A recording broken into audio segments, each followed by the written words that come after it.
Hey, thank you for picking this up. I'm Nick of the Ravens Loft, and I just want to say thank you first for picking up this digital combo bundle deluxe, whatever it's end up being called. I'm never consistent with what I end up calling these things. So, hey, thank you for taking a moment and taking an interest in wanting to listen to some author commentaries, some behind the scenes. Um, I'm Nick, and I guess you probably already know that. But, anyways, this is Winnie the Pooh Demon Hunter. And in reality, this whole entire thing started as a joke. Um, it was kind of a surprise. It was not really. It felt kind of surreal hearing that Winnie the Pooh himself, the original stories, were entering the public domain, copyright free. In January of 2022. Um, I think I caught word. I heard about it in January, but didn't really really take attention to it until like mid February. Um, and then I was just kind of like, wow, what if you really could do something with him in the public domain? What if you could really start messing around with that character? And then obviously there's legality. You don't want to step into the Disney version, which took some very small creative liberties. It still stayed very true to the nature of Mill's stories, but it still very much did its own little thing there. But it's funny because I'm not a hardcore Winnie the Pooh fan. I've never been like one of those guys that's like, oh my gosh, Winnie the Pooh. But funny enough, my wife and my kids are. So, kind of funny how I'm always constantly going back to them, being like, "Hey, is this okay? Am I going too far with this?" And they'll either go like, "Yeah" or "No." Especially my wife, who's more into this stuff, into the Winnie the Pooh characters, and I wouldn't even call her a diehard. She's just more in tune with it than I ever probably would be or have been. But so it was really a joke at first because I do a lot of demon hunter associated stuff. Supernatural characters fighting supernatural elements with a lot of faith based elements involved in it. And the idea of, oh my gosh, he's in the public domain. Um, a lot of times when you do public domain versions, it's a twist. There's a twist on it. I think what we usually see is like the Wizard of Oz has a lot of twists on it.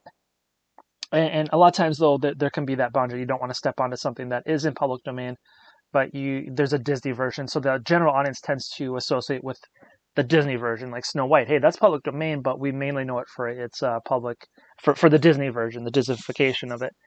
Even like Little Mermaid and that stuff, or even the story, other stories. So the question is I'm just gonna do this as a funny version, try to make it look not like a Disney version. What if Winnie the Pooh and Christopher Robin were demon hunters?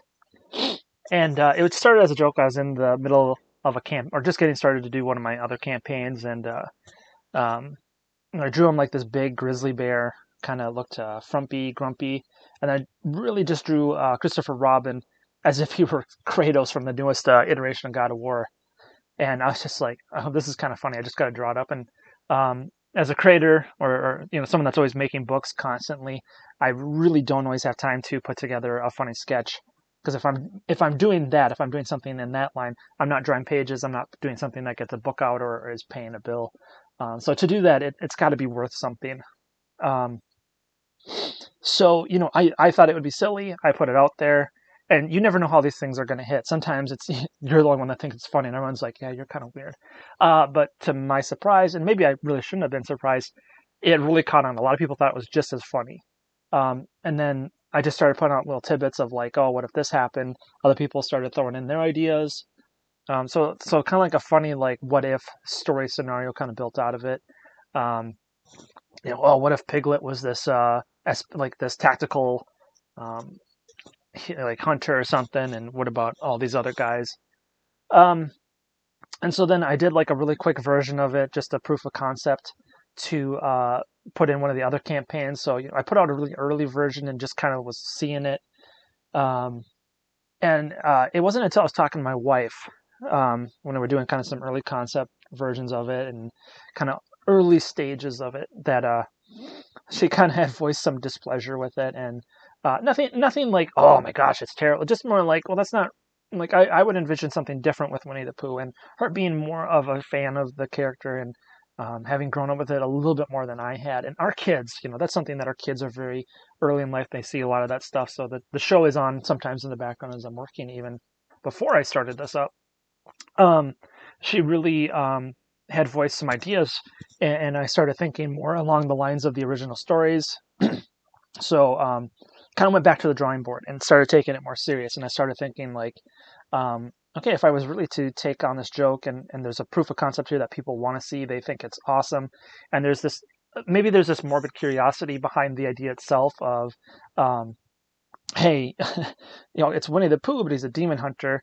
Those sound like they shouldn't mix, or it sounds awesome, or whatever it is. It piques people's interest. There is a novelty behind it, but now can I back it up? Can I put something behind it? Can I put something genuine? Can I put a really cool character moment, stories, awesome action beats behind it? Can I just make it more than just a funny sounding thing? So I think there was a more of an uphill battle just trying to determine, how do you not make it cheesy? How do you not jump into overly campy stuff, and make it fun for whoever's on the other side reading it? Um, and then also at the same time staying true to the original stories, what people's perceptions of Winnie the Pooh is and those characters. You don't want to deviate too far off the path of what has been done before. Obviously, Winnie the Pooh has just now entered the public domain, so we don't have decades or years worth of other creators, other people doing their other versions to now give public perception a different, like, hey, this is Winnie the Pooh, but this is also Winnie the Pooh. Kind of like what we have with Batman and Superman actors, where we've had Val Kilmer, Michael Keaton, Christian Bale, and Robert Pattinson and Ben Affleck. We've had different versions, all give their different unique interpretation of it, but all stay within the same lane of how they want to identify it. Or yeah, I guess you can even say like the Adam West version, like different interpretations of it. So we haven't really had that with Winnie the Pooh, where there's these large plethora of reinterpretations of the character. So I'm kind of entering into this valley with kind of like, the first ones at the gate here, trying to see what we can do. It's Winnie the Pooh, but it's not going to be just Winnie the Pooh in name or title alone. It's still him. And one of the concepts I came on with early on, as I started revisioning it, was that this original story still happened. There's just a slight little reimagining as they were young kids. Christopher Robin and him still went on those early adventures, but in a different scope, a different perspective, with this environment and the things that I established early on in the story has happened to them. And then it was just kind of picking, like, who are the characters we want to see? How do they come into the story? Do they know them all right away? How are they associated with the demon hunting sort of organization? And how do you reframe them so that they're still those same characters, but now they are coming into contact with the supernatural in a non sort of horrific way? I know that the demon hunting aspect can very much lend itself to gore, blood, violent action, but I think with the original stories, you're dealing with a young boy and his imaginary friend, or his friend. It's about friendship, but it's also about boyhood. It's not about adult action. It's still very much about that coming of age story, or early on, boyhood adventures. So I still wanted to stay very true to that sort of ideal of maintaining that sort of aspect of, yeah, sure, there's going to be some action. There's going to be some fun. Maybe there's going to be some points where we have to deal with mature themes, but I still want to frame it in the idea that this is still in the way that things should be framed in the Winnie the Pooh universe, and such as that. And then at one point, as I was deciding the framework and how things would look, I really didn't want to just stay within the Winnie the Pooh characters. I felt like that had so much story potential, then that we'd come to a stopping point, and I wouldn't be able to expand if I wanted to, or if I wanted to bring in new original characters, I just didn't feel like it would be right for the vision that I was casting.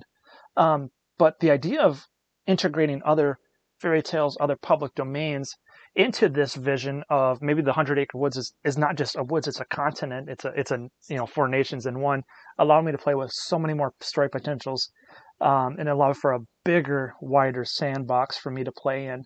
But it also helped me bring in an older story plot that I was working on way back in 2018 to 2017.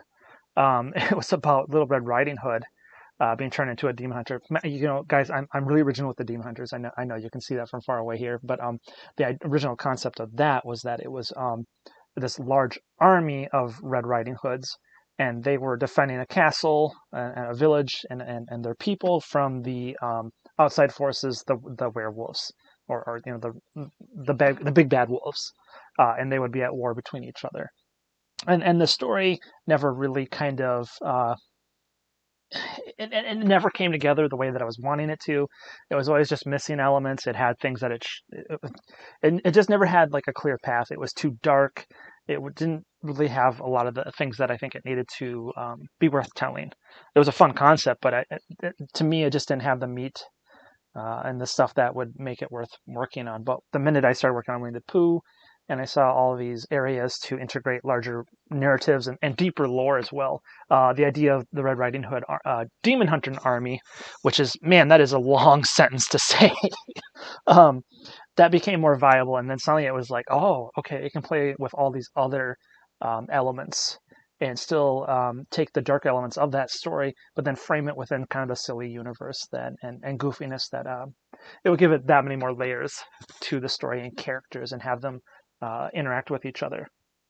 And then it gave like the ability to have an organization, because before that, like, okay, are they, if it was just Winnie the Pooh and his friends, are they separate demon hunters? Are they bounty hunters? How is this working? But the minute I invested in the IRME idea and organization, it gave a backdrop against multiple people, multiple cadets and people that could be in this, which then also came together that much better when I put Snow White as the queen of this establishment over the Red Riders, again integrating another part of a fairy tale that had nothing to do with these characters.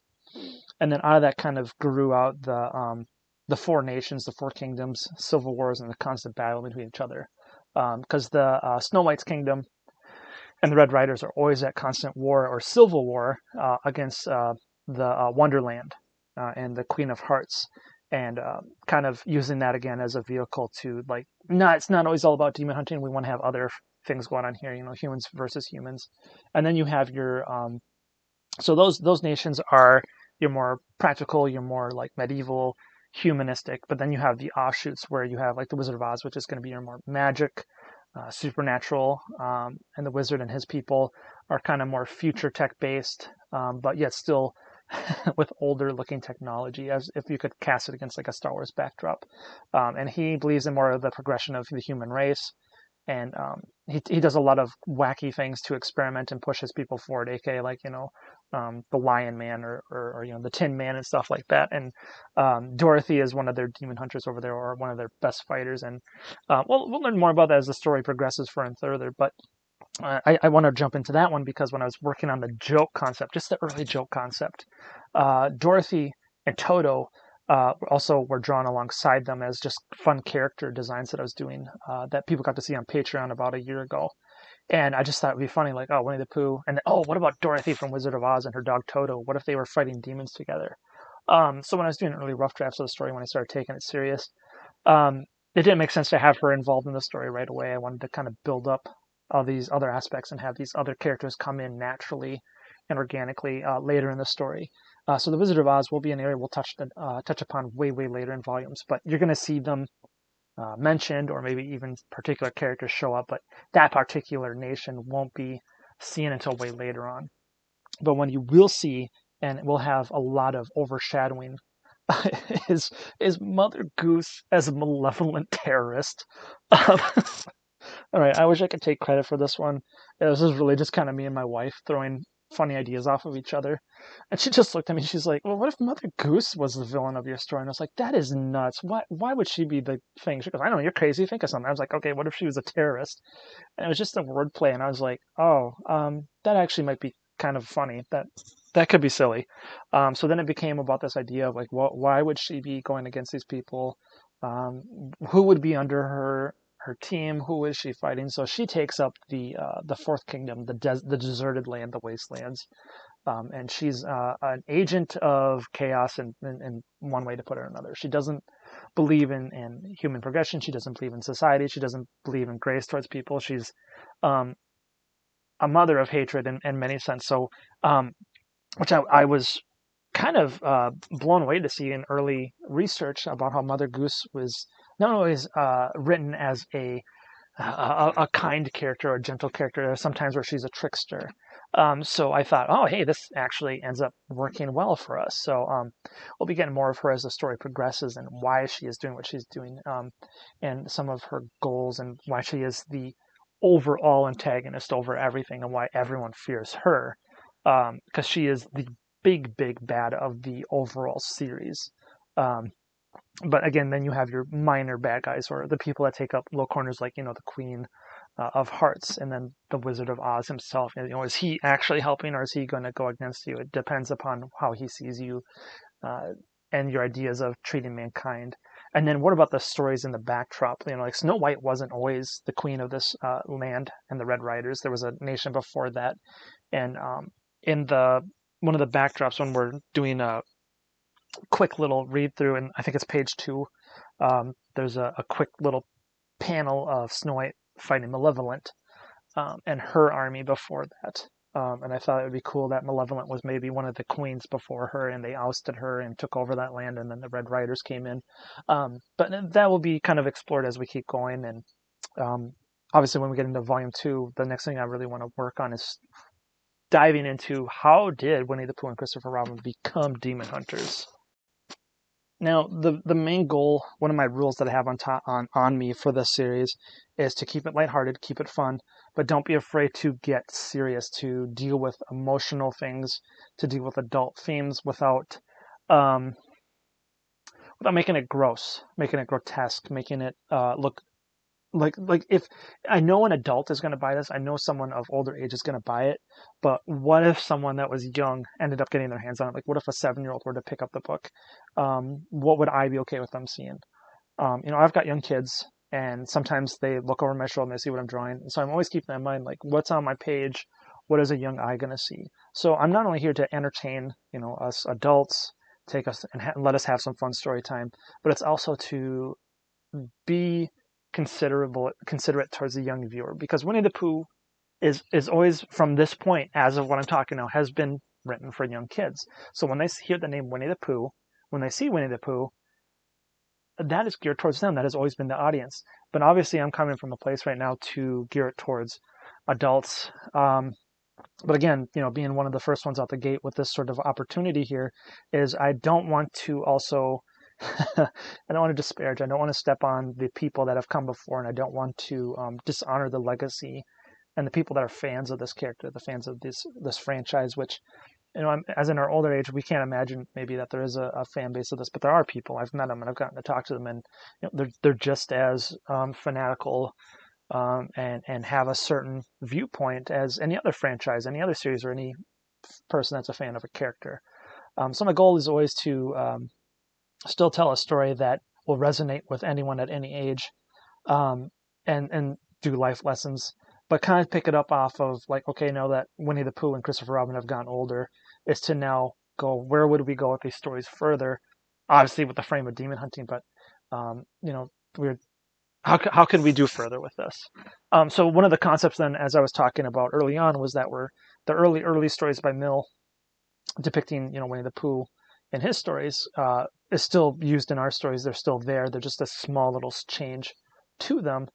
Then gave a new idea to me, was to tell some of these stories backwards. We're seeing Christopher Robin and Winnie the Pooh like in their mid-30s, early 30s, somewhere in that. So there's a bunch of stories as them coming up through the years that I wanted to see as well. So we'll see flashbacks to them coming to the point where they are now, which gave room to dive into deeper stories that allow for way more stories that maybe I couldn't tell if I was starting at certain points or trying to start it from the beginning.